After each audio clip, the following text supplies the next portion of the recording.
1942 সালে ইতালির ভেনিসে একটি গণ উৎসব থেকে যাত্রা শুরু হয় নৌকাবাইচ প্রতিযোগিতার। এরপর থেকে প্রতিবছর সেপ্টেম্বরের প্রথম রবিবার ভেনিসের গ্র্যান্ড ক্যানালে রেগাটা স্টোরিকা বা নৌকাবাইচ প্রতিযোগিতা আয়োজন করে স্থানীয় কর্তৃপক্ষ। এ সময় দেশি বিদেশি হাজার হাজার পর্যটকের ভিড়ে মুখরিত হয় শহর, বৃদ্ধি পায় ব্যবসা বাণিজ্য।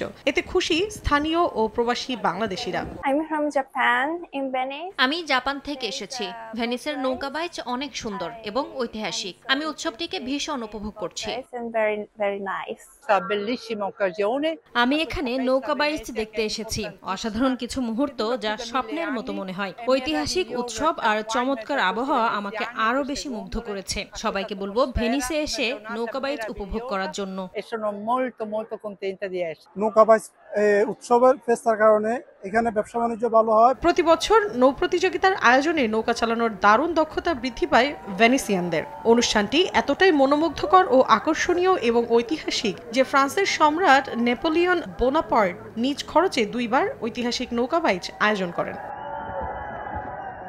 একসময় ভেনিসে নৌকাবাইচ ছিল বেশ গুরুত্বপূর্ণ, কিন্তু এখন এটি ভেনিসের ইতিহাস এবং ঐতিহ্যের অংশ, যা প্রায় 1100 বছর ধরে চলছে। সময় সংবাদ, ইতালি।